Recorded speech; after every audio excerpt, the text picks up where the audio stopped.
हां, कसम है चांद की और रात की जब रुखसत होने लगे और सुबह की जब रोशन हो जाए कि वो आग एक बहुत बड़ी आफत है।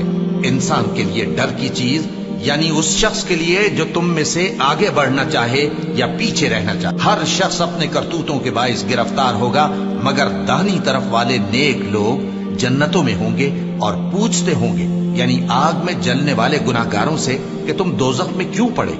वो जवाब देंगे कि हम नमाजियों में शामिल न हुए और न हम फकीरों को खाना खिलाते थे और हम बहस करने वालों के साथ मिलकर बहस करते थे और रोजे जजा को झुटलाते थे यहां तक कि हमें मौत आ गई। तो सिफारिश करने वालों की सिफारिश इनके हक में कुछ फायदा न देगी। इनको क्या हुआ है कि नसीहत से रूगर्दां हो रहे हैं, गोया गधे हैं कि बिदक जाते हैं जो शेर से डर कर भाग जाते हैं। असल यह है कि इनमें से हर शख्स ये चाहता है कि उसके पास खुली हुई किताब आए। ऐसा हरगिज नहीं होगा। हकीकत यह है कि इनको आखिरत का खौफ ही नहीं। कुछ शक नहीं कि यह कुरान नसीहत है, तो जो चाहे इसे याद रखे, और याद भी तभी रखेंगे जब अल्लाह चाहे। वही इस लायक है कि उससे डरा जाए और वही मुआफ करने वाला है।